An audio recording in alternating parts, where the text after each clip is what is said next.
Hey guys, and welcome back to the channel. It's been a long minute since I put up a video here on YouTube for you guys, and I'm really sorry about that. Very sorry. I took a long break. It was not intentional at all, and I really hope that I can make it up to you guys. So I'm asking for you to forgive me and take me back. Okay, so if you don't know me, in fact, for everybody, whether you know me or you don't know me, let me reintroduce myself. My name is Chenko. I'm a mixing and mastering engineer, and I am based in Lagos, Nigeria. So to kickstart the new year, I'm going to be doing a mix breakdown for a song that I arranged, recorded, and mixed during the Christmas period. It's called the Christmas Medley. It's live on all digital streaming platforms, and it was performed by a group called Vox Squad, which is my group. It's a choral or a choir focused group, and it was really exciting and fun putting this whole song together. I'm sure you're going to love it, but in this video we're not focused on the song, we're focused on the mixing of the song. So yeah, let's dive right into the DAW and let's see what's happening. So whenever I sit down to mix a track, there are some simple house rules that I like to follow. Of course, once I've imported the tracks, I like to, put them into folders. And as you can see here, this is the beat stems folder, contains all of the individual, multi-tracks of the beats. And then this is the lead folder. If I have leads, if it's a song that has lead parts, then I create a lead folder for that. And then this is the choir folder containing all of the choir parts. And then the very next thing that I like to do is to color code the tracks. So here you can see I have color coded everything. I prefer to use some certain colors so that I don't get confused at any point in time what I'm looking at. So whether I'm in this timeline or I'm in the mixer view, I can always tell what I'm looking at and what I'm working on at the moment. So yeah, I import the tracks, I put them into folders, I color code them, and then I bust the tracks into subgroups. So you can see all of these subgroups here. I've sent all of the individual tracks into their respective subgroups, and this allows me to affect all of the individual tracks at a subgroup level. So if I want to, let's say, put like an EQ or across the drums, I can do that with just one EQ and it affects all the drums instead of putting an EQ on the individual tracks. So once that's done and my workspace is very tidy, very clean and tidied up like this, the next thing I do is edit. And in editing, that's where I, like to trim the tracks and cut them. For these ones, these are the multi-tracks, so I don't need to clean them up. They are good to go.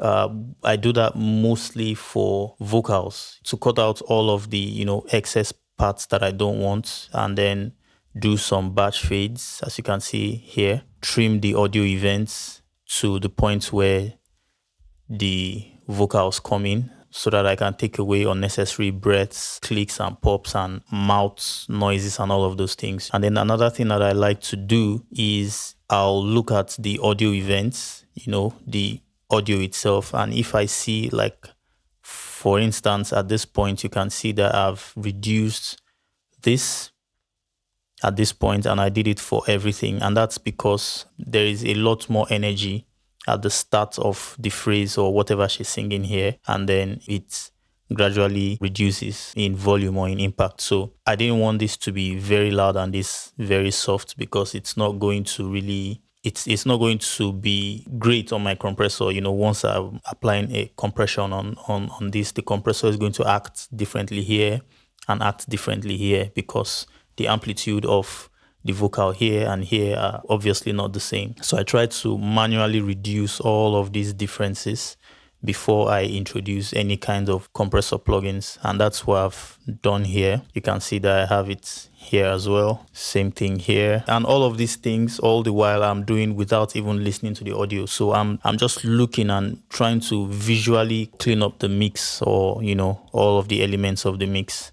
So you can see that I've done that right here. I'm just eyeballing these things, and then I'm saying, oh, at this point, this vocal is too loud at this point. I take it down.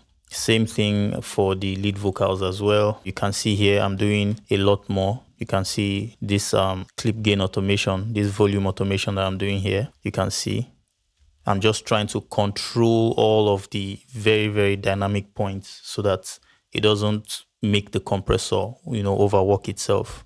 And yeah, that's that for the editing part. And then the next thing that I would typically do is to now listen to the audio and then listen for parts that are off, then I now go in and manually pitch correct, especially for choral singing. I really don't like to apply auto tune.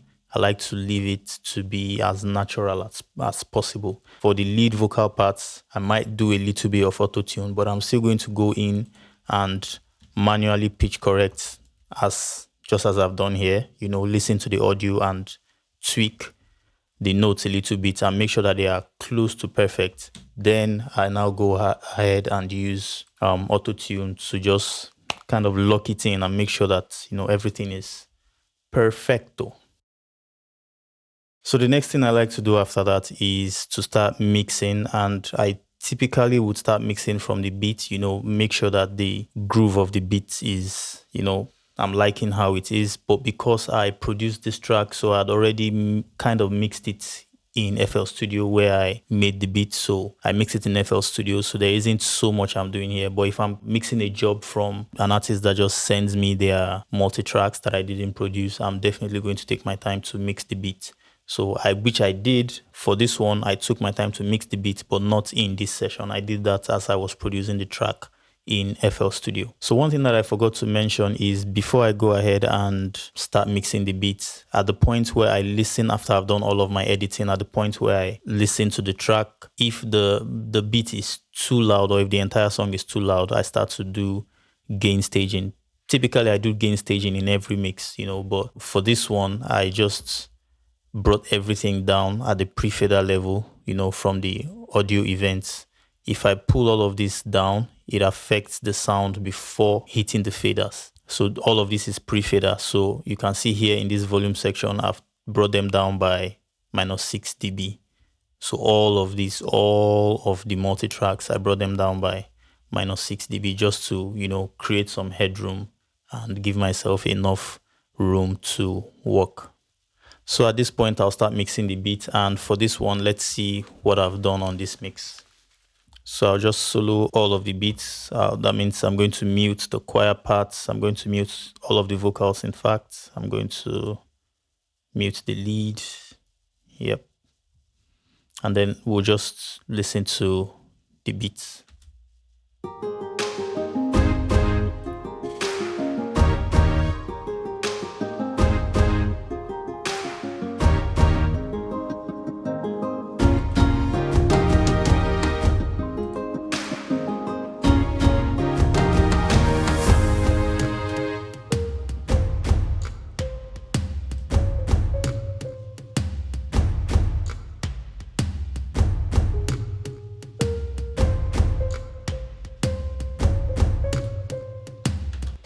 So as you can see, I just scrolled through all of the beats. So let me highlight all of them so that you can see the range. So all of these guys that I've selected, these are the multi-tracks. Let's see what I've done on them.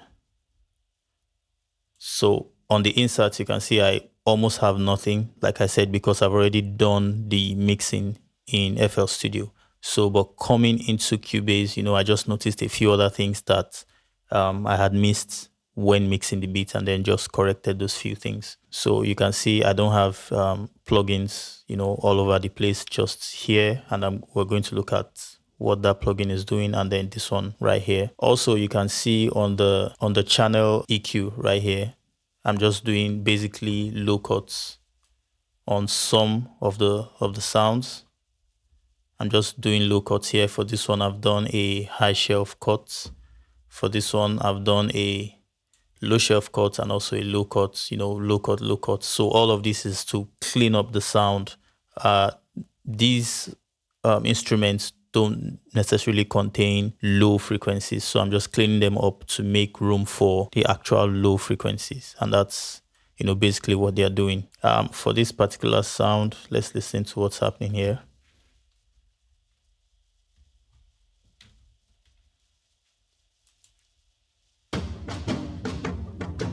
So this is a percussion loop, and what I'm doing is I'm cleaning up because it had a ton of low-end information that I didn't want. So I'm just cleaning it up so that I can, the actual low end within this mix can take up this space.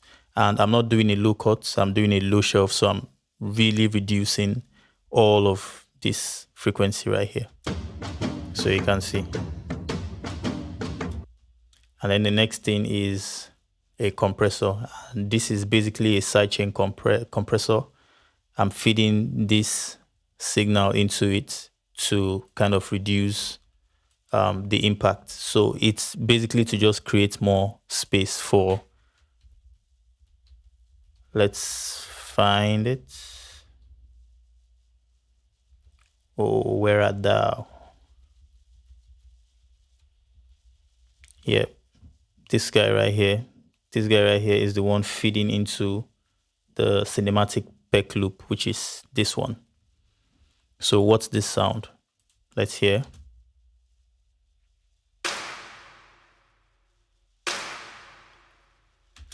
Okay, so I wanted the clap to come through, right? Because this peck loop kind of sounds a bit crowded to me.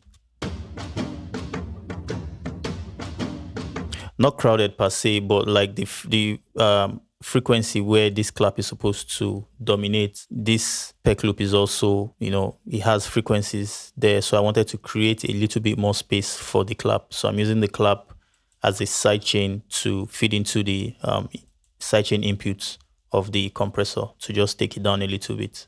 So let's see how that's affecting the sound.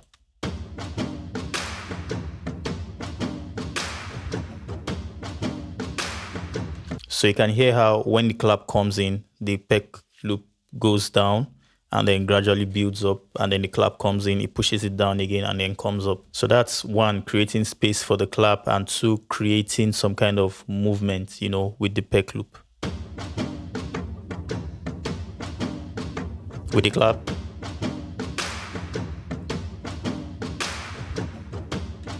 That's what's happening there. And then on here,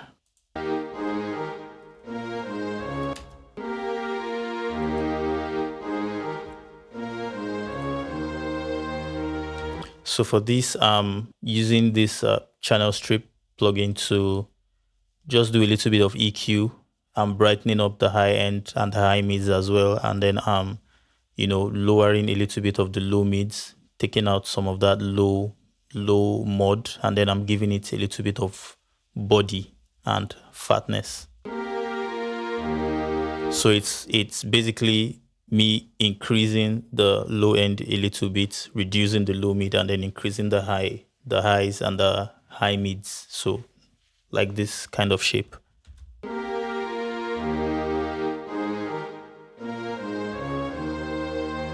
Whereas this was how it sounded.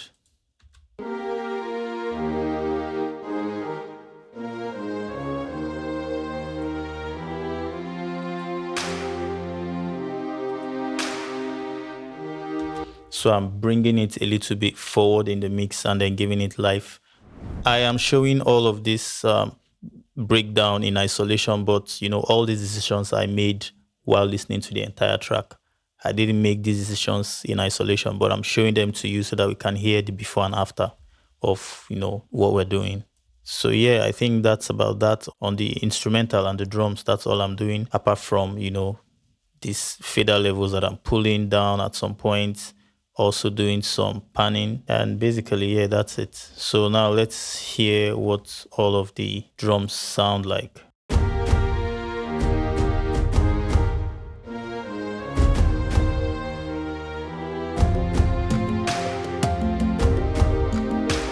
I must not forget to mention that all of these sounds are passing through different subgroups. So I believe that all of the subgroup effects are, you can hear the effects as well. So let me take them off and let's actually hear what they sound like before I effected anything.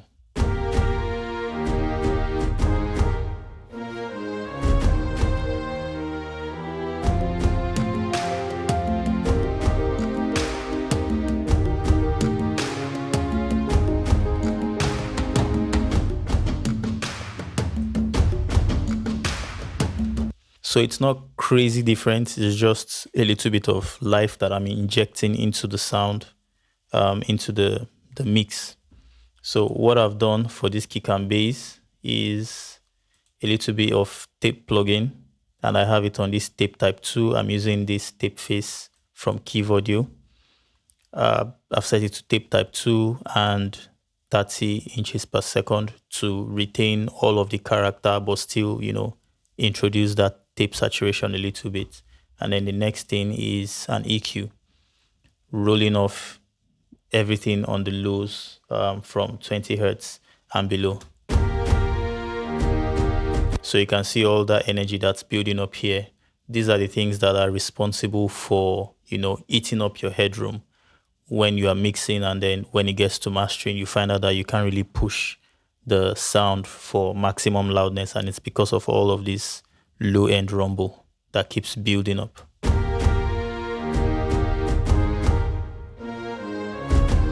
So again, I'm not doing a hard low cut, I'm just doing a low shelf. So from this point, it's reducing the every frequency that's here from 20 and below, and I'm using a 48 dB per octave cut, 48 dB per octave slope, I should say. And then the next thing is K-clip to just shave off the excess peaks, and that's it. For the percussions boss, I'm doing fairly similar. Tape type 2, 30 inches per second. I've not messed with the input and the output, so yeah, I'm just getting that tape flavor. EQ, same thing. This time, just I've gone a little bit higher, up to about 45 hertz, cleaning up everything that's in the percussion loop. And then K-clip again, just chopping off all of the excess transient. And then for the melodies boss, this contains all of the instruments, all of the melodic instruments, and I'm just using the tape.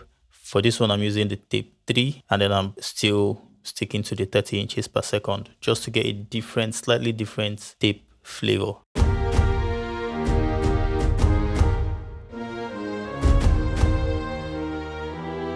So you can see basically what I'm trying to achieve is just to introduce some tape saturation, clean up the low end, and then chop off the excess peaks.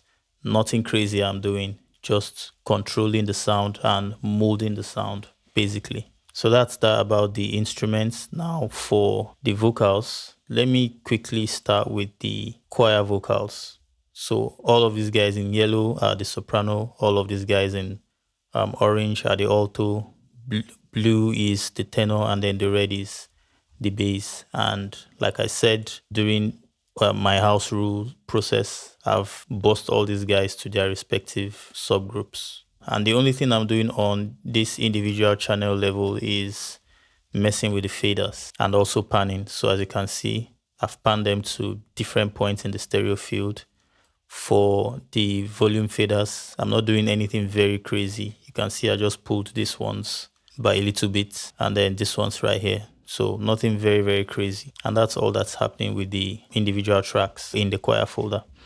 Now on the individual subgroups, for the sopranos, let me mute these other guys.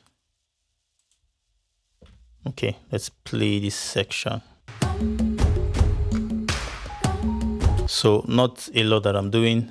I'm just using frequency. This is Steinberg's stock EQ, rolling off with a low cut, everything from 130 hertz and below, cutting that off. On the highs, I'm doing a little bit of high shelf boosts, and then I'm notching out this annoying frequency here. The vocals tend to get very, very harsh around this frequency range, around the high mids. So I'm just controlling that, and then around the low mids, it can get very boxy or very muddy. And I'm controlling that with these notches right here. It's nothing very crazy, just simple, notches, a few dB, and that's it. And then after that, I'm introducing some tape saturation, tape type 2 and 15 inches per second, just to kind of roll off the high end, a little bit, roll it off and not make it sound overly bright, because, these are choir parts, and you really want to control how they sound so that they don't sound very piercing. And also you want to put them, a little bit behind the lead So that means they are not going to have as much high end as the lead vocals. So yeah, for alto, similar approach, same thing, just at different points. So cutting off everything from 110 and below, doing a dip around the low mids, and then doing more dips around the mid range, nothing on the highs. And then tape phase, this time around tape type 2, 15 inches per second, tenor. So it's very similar approach, just different points of whatever I'm doing, similar approach, same. And then this one, same thing. Only thing I'm doing a little bit differently is I've introduced this saturation box, the BB tubes from Waves, and I'm increasing this beauty. This beauty is the even ordered harmonics. So increasing this kind of emphasizes the fundamental frequencies. Since this is bass, I want those very low notes to really come through. And that's why I'm using this saturation to push those low notes, those fundamentals forward a little bit, make them a little bit more heard in the mix. So with all of these things that I've done, here's what they sound like. First, let me turn the choir off, because all of these individual subgroups are feeding into the choir group, and the choir is feeding into the all vox. So I want to turn that off as well. Let's hear what it's sounding like at this point.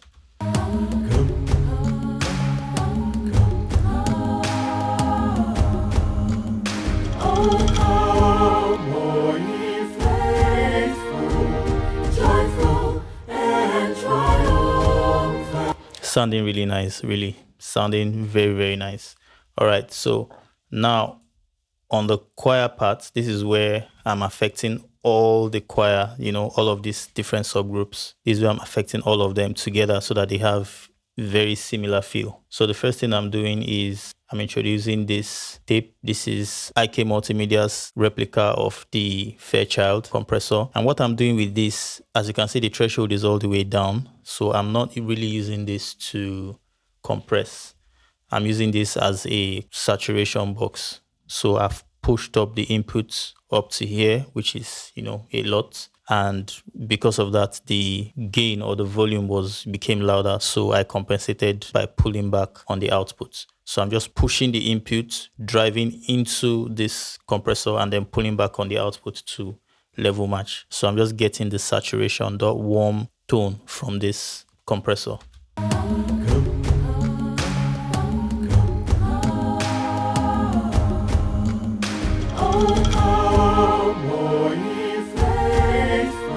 Yeah, and then the very next thing I'm doing is the channel strip. So for this one, I'm just boosting the highs a little bit, around 10K, and the high mids a little bit around 2.7, taking down the low mids, around 670, and then I'm not doing anything to the mids.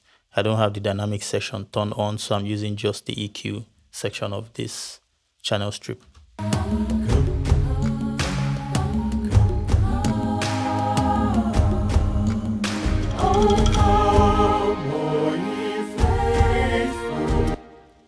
Yeah, and that's what you have. Now I'm using the bus compressor to control the sound a little bit. Ratio is at 1.5 to 1, attack time at the slowest, and the release time on auto. And I've pulled back the threshold to the point where I'm getting just a few dB of gain reduction.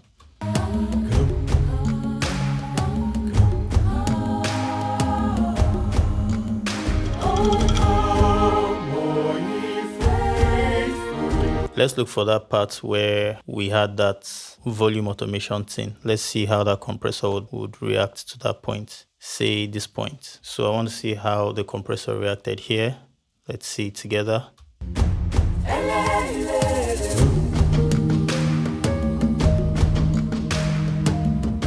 So you can see, even though visually this side, this part of the audio still looks like it's louder than this side of the audio, but because we've done this gain automation thing, you can see how it's affecting the sound evenly, where we're getting the same level of gain reduction both on this part and on this part.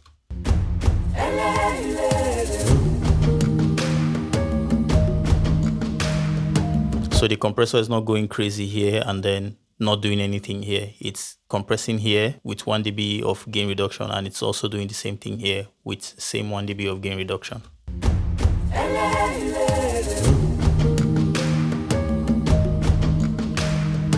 Let's see here as well. Here I've left the volume and then I pulled it down here. So let's see what the compressor is doing at this point.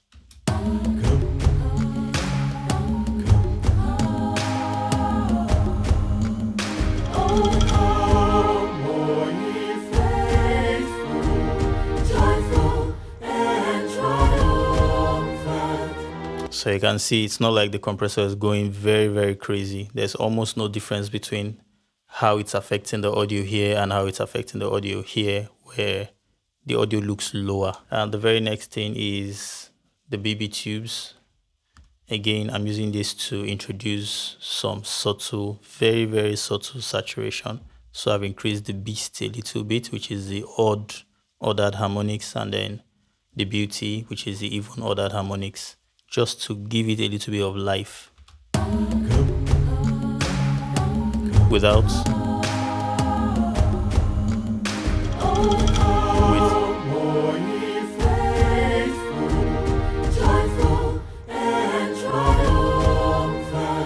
Let's see how far we've come.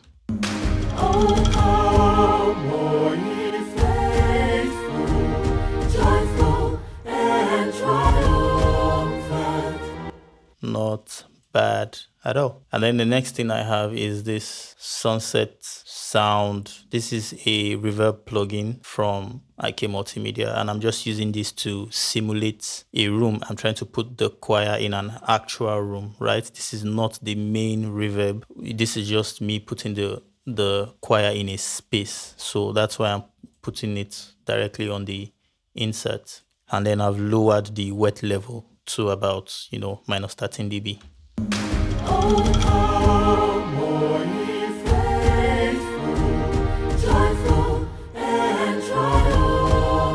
So you can barely hear it from when it's on and where it's not on, but you can feel it. You can feel that the choir is now in a space. Let's turn it off and then turn it back on.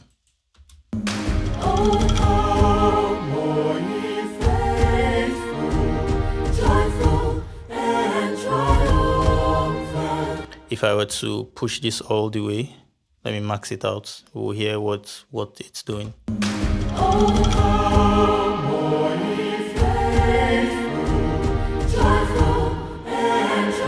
You can hear that space. So that's the space that I'm adding to the choir. That's the space I'm putting the choir in. So yeah, right after that, I'm sending the choir to the AllVox bus, and on the AllVox bus, I'm just doing a low shelf cut so that especially for the basses, in fact, all of the fundamentals of the choir part, so that they don't lean so much into the low mids and the very low end, because I wouldn't want that to clash with all of the bass instruments. So I'm doing a low shelf cut right here, and then also doing some dynamic EQ notches here to control this mid-range and this low mid section.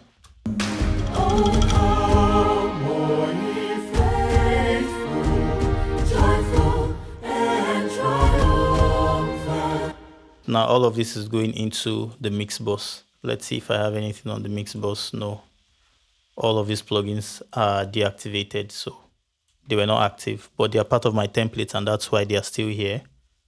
But I haven't used them in this very mix. So for us not to make this video too long, I'm going to stop it right here. And in the second part of this video, we're going to look at how I'm processing the lead vocals, and then how we're applying all of the effects that we used in this mix.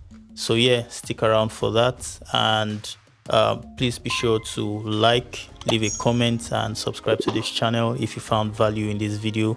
Thank you very much, and I'll see you in the very next video. Also, click the notification bell so that you don't miss it once the part 2 and the part 3 of this mix breakdown comes out. Thank you, and I'll catch you in the very next video. See you there.